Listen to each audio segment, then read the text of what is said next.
Kano kenyini nange Kituas Muhamad okuva mu kitongole ky'eggwanga kivunanyizibwa ku by'embeera z'obudde kankutuse kalipota y'embeera y'obudde.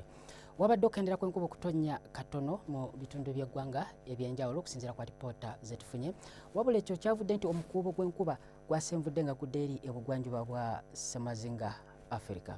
Wabula etwala ku mbeera y'obudde tusuubirawo lwandagirize mu ebyo bitundu ebiri ku mbalama z'ennyanja Nalubaale awamu n'awo mu Kasese so nga ate ebitundu by'eggwanga ebisinga obungi tusobola omusana okwakanga gukubakubamu.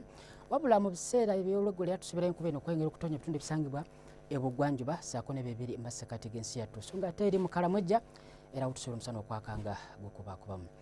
Tusuubira ebbugumu okuba ku diguli za 30 mu Acholi, Lango awamu ne Muteso ssaako n'eri mu Kalamojja so nga ate Jinja 28 ekibuga kyaffe ekikulu Kampala 25 Masindi 2 nawo mu 8 so nga ate eri mu Kasese 29 okujjako omusozi Mukabaale 23. Bwe tulaba ate ku mbeera y'obudde tusuubirayo omusana okwakanga gukubakuba mu kibuga Nairobi ebbugumu okuba ku diguli za 24 wabula mu London embeera y'obudde okubeera ekizimmezime ebbugumu okuba ku diguli 12.